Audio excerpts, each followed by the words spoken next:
Salut à tous, votre voix critique sur les réalités souvent négligées de notre société is back. Aujourd'hui, on va parler de la haine de certains Noirs sud-africains envers les Noirs du reste du continent africain et pourquoi elle est parfois plus dangereuse que la haine de certains Blancs envers les Noirs.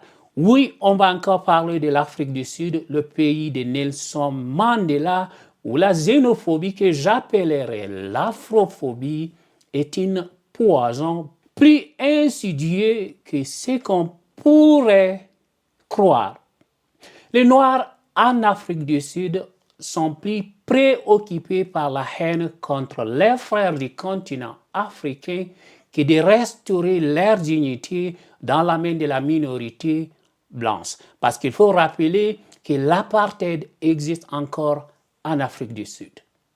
Selon l'audit de leur gouvernement, c'est-à-dire le gouvernement sud-africain, sur la propriété foncière, les Noirs sud-africains ne possèdent que 4% des terres sud-africaines, tandis que les Blancs détiennent 72%, les Indiens 5% et les personnes qu'ils appellent colored 14%.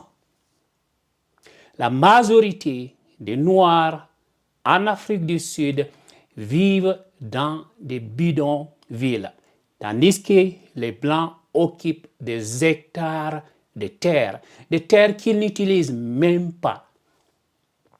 Allez en Afrique du Sud, vous verrez des milliers de familles noires sud-africaines entassées dans des bidonvilles. Mais sont plutôt préoccupés par la haine contre les Africains que de lutter pour leur totale indépendance. L'une des Miss Afrique du Sud de cette année, du nom de Sidima Vanessa Adishina, est une victime emblématique de cette haine. Son père est nigérian, sa mère sud-africaine. Pourtant, elle est stigmatisée et victime de la haine par les Sud-Africains qui doutent de sa nationalité sud-africaine, simplement parce qu'elle porte un nom nigérian. Même le ministre des Sports et de la Culture du gouvernement d'union nationale du président Cyril Ramaphosa, connu pour son afrophobie, connu pour sa haine contre les Africains, a osé dire dans un tweet qu'ils ne peuvent pas avoir des Nigérians concourir pour Miss Afrique du Sud. Oui, on ne peut pas avoir des Nigérians concourir pour Miss Afrique du Sud. Mais le problème est que cette fille, elle est sud-africaine. Les xénophobes de ces pays qu'on appelle l'Afrique du Sud ont lancé une pétition en ligne pour demander qu'elle soit retirée de la liste des candidates de Miss Afrique du Sud de cette année. En une seule journée, cette pétition a recueilli 14 300 signatures. Oui, vous avez bien entendu, 14 300 signatures en une seule journée. C'est hallucinant de voir à quel point certains Sud-Africains détestent les autres Africains du continent.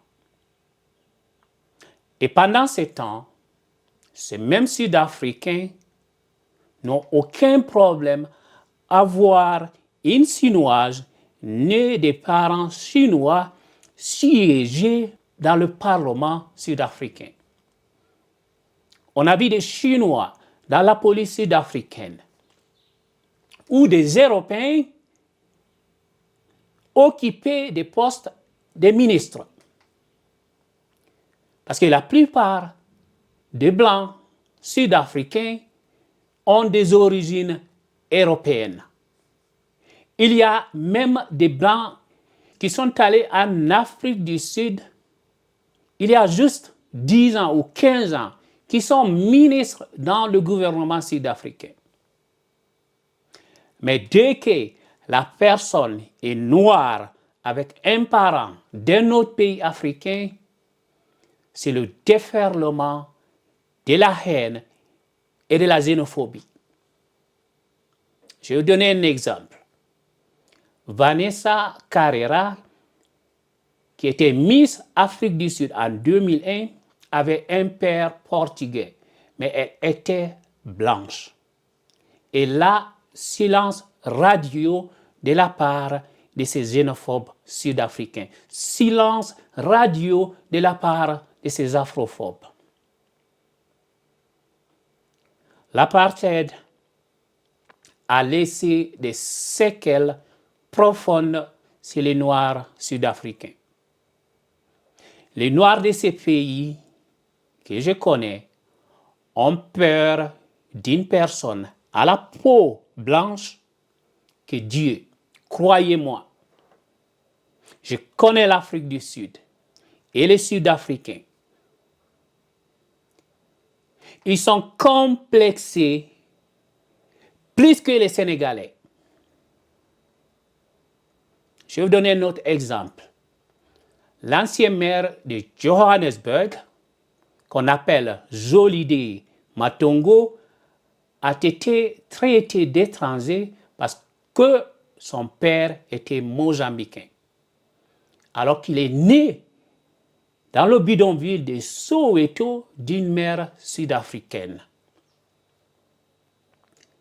Ce monsieur, qui est mort d'un accident il y a juste 3 ans de cela, a été traité d'étranger.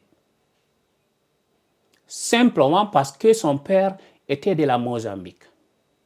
Cela montre à quel point les mentalités sont encore polluées par le passé en Afrique du Sud. Imaginez un autre exemple. Un Britannique naturalisé sud-africain, il y a à peine 15 ans, créa un parti politique appelé Référendum Party, avec pour seul but l'indépendance de la province du Cap occidental.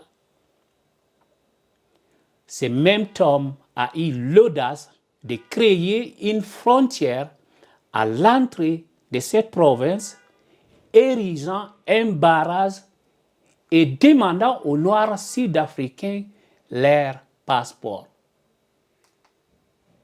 Imaginez si un Nigérian naturalisé sud-africain faisait la même chose en Afrique du Sud. Ce serait un scandale sans nom. Les Sud-Africains doivent se réveiller et réaliser que leur véritable ennemi n'est pas leurs frères africains. La xénophobie entre Noirs est un poison qui les détruit de l'intérieur. C'est tout pour aujourd'hui. Merci d'avoir regardé cette vidéo. N'oubliez pas de la partager avec vos amis dans les groupes Facebook et WhatsApp. À très bientôt. Ciao.